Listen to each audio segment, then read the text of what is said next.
চহৰত পৰি নামৰ এজনী সৰু ছোৱালী আছিল। পৰিৰ দেউতাকে ফুটপাথত গাড়ী চাফ চিকুণ কৰিছিল আৰু তাইৰ মাকে ভিক্ষা খুজিছিল আৰু পৰিয়ে ফুটপাথত বেলুন বিক্ৰী কৰিছিল। পৰিৰ মাক মালা বহুত খঙাল আছিল। মালাই অনবৰতে পৰিক গালি সপনি পাৰিছিল। এদিনাখনৰ কথা, তাই বেলুন বিক্ৰী কৰিবলৈ ৰেড লাইটত আহিল। তাত বহুত ৰ'দ পৰি আছিল। যেতিয়া ৰেড লাইট জ্বলিল, তাই এখন গাড়ীৰ ওচৰলৈ গ'ল।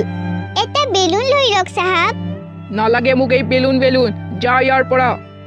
তাৰপিছত পৰিয়ে আন এখন গাড়ীৰ ওচৰলৈ গ'ল, কিন্তু পৰিৰ পৰা কোনেও বেলুন নিকিনিলে। এনেকৈ বহুত সময় বাগৰি গ'ল, কিন্তু তাইৰ এতিয়ালৈকে এটাহে বেলুন বিক্ৰী হৈছিল। বহুত ৰ'দ হোৱাৰ বাবে পৰিয়ে বাৰে বাৰে এডাল গছৰ তলত গৈ জিৰণি লয়। আজিতো মাত্ৰ 5 টকাৰ এটা বেলুনহে বিক্ৰী হ'ল। এই 5 টকাটো লৈ গ'লে মায়ে মোক বহুত গালি পাৰিব। গোটেই দিনটো এনেকৈ শেষ হ'ল আৰু পৰিয়ে ভয়ে ভয়ে ঘৰলৈ আহিলে। কি হ'ল পৰি? সোনকালে আজিৰ টকাকেইটা দে। এয়া কি মাত্ৰ 5 টকা?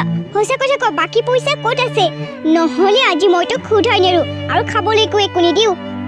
নাই মা, আজি মাত্ৰ এটা বেলুনহে বিক্ৰী হ'ল আৰু তাৰে 5 টকা পালোঁ। বাকী বেলুন কেইটা বিক্ৰীয়ে নহ'ল। মোৰ তাত আৰু পইচা নাই। নিশ্চয় তই ক'ৰবাত খেলি আছিলি।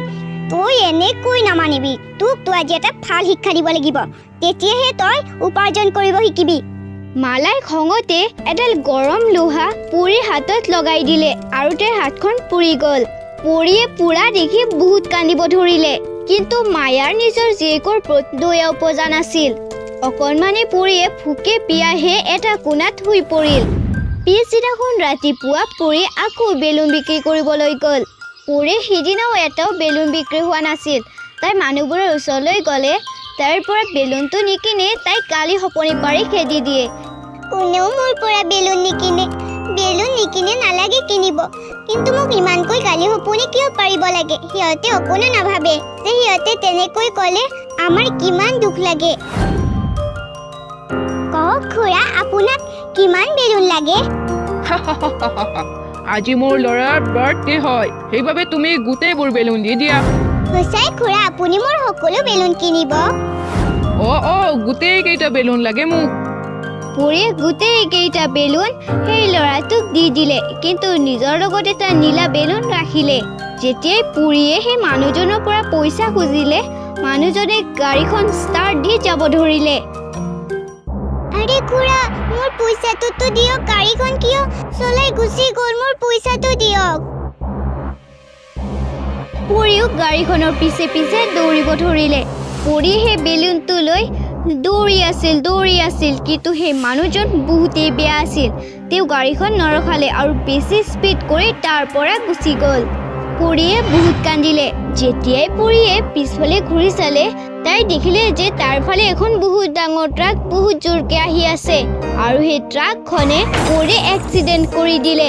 পৰি তাতেই মৰি থাকিল আৰু তাইৰ হাতৰ পৰা নীলা বেলুনটো উৰি গ'ল। যেতিয়াই তাইৰ মাক দেউতাকে তাইৰ মৰা খবৰটো পালে, তাইৰ মাক দেউতাকৰতো একো দুখেই নালাগিল, বৰঞ্চ সিহঁতে ভালহে পালে। এনেকৈয়ে কেইবাদিনো বাগৰি গ'ল। এদিনাখন ৰাতি যেতিয়া মালা শুই আছিল, তেতিয়াই তালৈ পৰিয়ে চুৰেল হৈ আহিল। মা, মা, আজি মোক খানা নিদিয়া নেকি? নে আজিও ভোকতেই ৰাখিবা? কোন আছে ইয়াত? কোন আছে? এই শব্দবোৰতো পৰি নিচিনাই লাগি আছিল।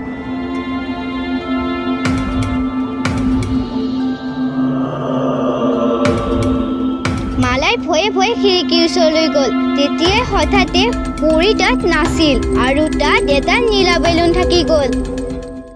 আৰে এতিয়াইতো মই ইয়াত এজনী সৰু ছোৱালী চুৰেল হৈ যোৱা দেখিছিলোঁ। হঠাতে ক'লৈ গুচি গ'ল বাৰু? তেতিয়াই মালাৰ চকু নীলা বেলুনটোৰ ওপৰত পৰিল আৰু তাই সেই বেলুনটোক দেখি বেলুনটো চুবলৈ মন গ'ল। আৰু যেতিয়াই মালাই বেলুনটো চুলে, তাৰ আত্মাটো বেলুনৰ ভিতৰত সোমাই গ'ল আৰু মালা এটা জীৱিত শৰীৰ হৈ যায়। পৰিয়ে আকৌ আহিলে আৰু সেই বেলুনটো নিজৰ লগত লৈ গ'ল। বহুত দুখ দিছিলি নহয় তহঁতে মোক। এতিয়া মই তহঁতক শিক্ষা দিম, কাকো উঠাই নেৰো। পিছদিনাখন ৰাতি আকৌ পৰিয়ে চুৰেলৰ ৰূপ লৈ সেই ঠাইখিনিতে ইফালে ইফালে ঘূৰি আছিল, যিখিনি ঠাইত তাইৰ মৃত্যু হৈছিল। সেই ৰাস্তাৰে যিটো মানুহে যায় পৰিয়ে তাৰ আত্মাটো নিজৰ বেলুনত সোমাই লয়। মোৰ লগত তহঁতে বহুত বেয়া কৰিলি। এতিয়া মোৰ পাল আহি পৰিছে। এই গোটেই মানুহবোৰৰ আত্মা মই বেলুনত সোমাই ল'ম। আৰু পিছদিনাখন ৰাতিপুৱা পৰিয়ে নিজৰ মানুহৰ ৰূপ লৈ বেলুন বিক্ৰী কৰিব ধৰিলে।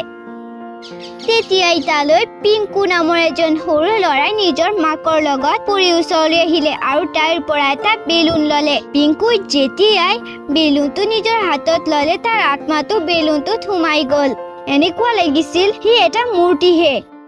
তাৰ পিছত পিংকুৰ মাকে পিংকুক হস্পিটাললৈ লৈ গ'ল, কিন্তু ডক্তৰেও একো কৰিব পৰা নাছিল, কাৰণ পিংকুৰ একো বেমাৰী হোৱা নাছিল, তাৰ শৰীৰত আত্মাই নাছিল।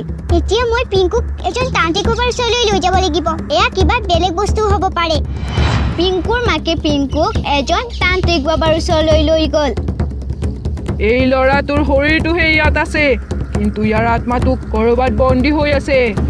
বাবা আপুনি কি কৈছে? এনেকুৱা কেনেকৈ হ'ব পাৰে? মই সঁচা কথাই কৈছোঁ। ইয়াৰ আত্মাটোক কোনোবাই বন্দী কৰি থৈছে। আমি সোনকালে ইয়াৰ আত্মাটো উভতাই আনিব লাগিব, নহ'লে পিংকু নাবাচিব। বাবা আপুনি কিবা কৰক, মোৰ ল'ৰাটোক বচাওক। ৰ'বা, মই ধ্যান কৰি চাওঁ, তেতিয়া মই গম পাম কোনে ইয়াৰ আত্মাটো বন্দী কৰিছে। বেলুন, মইতো কেৱল বহুতবোৰ বেলুন দেখি আছোঁ আৰু এজনী সৰু ছোৱালীক দেখি আছোঁ। সৰু ছোৱালী? মোৰ মনত পৰিছে। মোৰ ল'ৰাটোক সিদিনা এজনী সৰু ছোৱালী এটা বেলুন এনেই দিছিল। তেতিয়াৰ পৰাই পিংকুৰ এনেকুৱা হৈছে। তেনেহ'লে আমি সেই সৰু ছোৱালীজনীক বিচাৰিব লাগিব। তান্ত্ৰিক বাবা আৰু পিংকুৰ মাকে পৰিক বিচাৰি গ'ল। পিংকুৰ মাক আৰু তান্ত্ৰিক বাবাই গোটেই দিনটো পৰিৰ পিছা কৰিলে আৰু ৰাতি হোৱাৰ পিছত পৰি এজনী চুৱেললৈ পৰিণত হোৱা সিহঁতে দেখা পালে আৰু তান্ত্ৰিক বাবাই সকলো কথা বুজি পালে।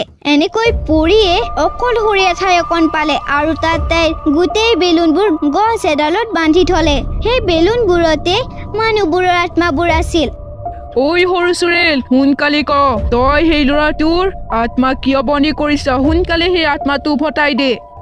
পিংকুৰে নহয়, আৰু বহুতবোৰ মানুহৰ আত্মা মই বন্দী কৰি থৈছো, আৰু সেয়া মই কেতিয়াও নকওঁ যে আত্মাবোৰ ক'ত আছে। মই কেৱল প্ৰতিশোধ ল'ম, মোৰ মৃত্যুৰ প্ৰতিশোধ। কাকো উঠাই নেৰো মই। সৰু ছোৱালী, তোমাৰ মৃত্যু কেনেকৈ হ'ল? মোক কোৱা, মই দিম তোমাক মুক্তি।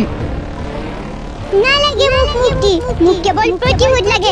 সকলোৰে পৰা প্ৰতিশোধ, মোৰ মা দেউতা সকলো মানুহৰ পৰা, যিবোৰে মোক অনবৰতে কেৱল দুখ দি থাকিল। মাৰি পেলালে মোক মাৰি পেলালে। সৰু ছোৱালী, কোনে তোমাক মাৰিলে? তোমাৰ লগত কি হৈছে? মোক সকলো কোৱা। পৰিয়ে কান্দি কান্দি তান্ত্ৰিক বাবাজনক সকলোবোৰ ঘটনা ক'লে। ছোৱালী, তোমাৰ লগততো বহুতেই বেয়া হ'ল। এই মানুহবোৰতো ক্ষমাৰ যোগ্য নহয়, তথাপিও ক্ষমা কৰি দিয়া যেন ডাঙৰ হয়। আৰু তুমিতো বেয়া নহয়, তুমি সকলোকে ক্ষমা কৰি দিয়ে পৃথিৱীখন এৰি গুচি যোৱা। এই পৃথিৱীখনতকৈও ভাল আৰু এখন দুনিয়া আছে, যিখন দুনিয়াত তুমি বহুত সুখত থাকিব পাৰিবা, খেলা ধূলা কৰিব পাৰিবা। এনেকুৱা দুনিয়াও আছে?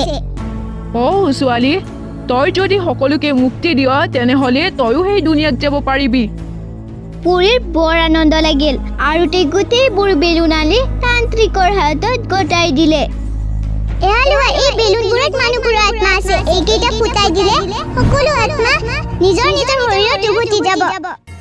তান্ত্ৰিক বাবাই সকলো বেলুন ফুটাই দিলে আৰু সকলোৱে নিজৰ আত্মাবোৰ ঘূৰাই পালে। তাৰপিছত তান্ত্ৰিক বাবাই পৰিক মুক্তি দিলে, যাৰ ফলত পৰিয়ে এইখন ভাল দুনিয়ালৈ গুচি গ'ল। এনেকুৱা ধৰণৰ কাহিনীবোৰ চাই থাকিবৰ বাবে চেনেলটো ছাবস্ক্ৰাইব কৰি ল'ব আৰু ভিডিঅ'টোত এটা লাইক কৰি দিব।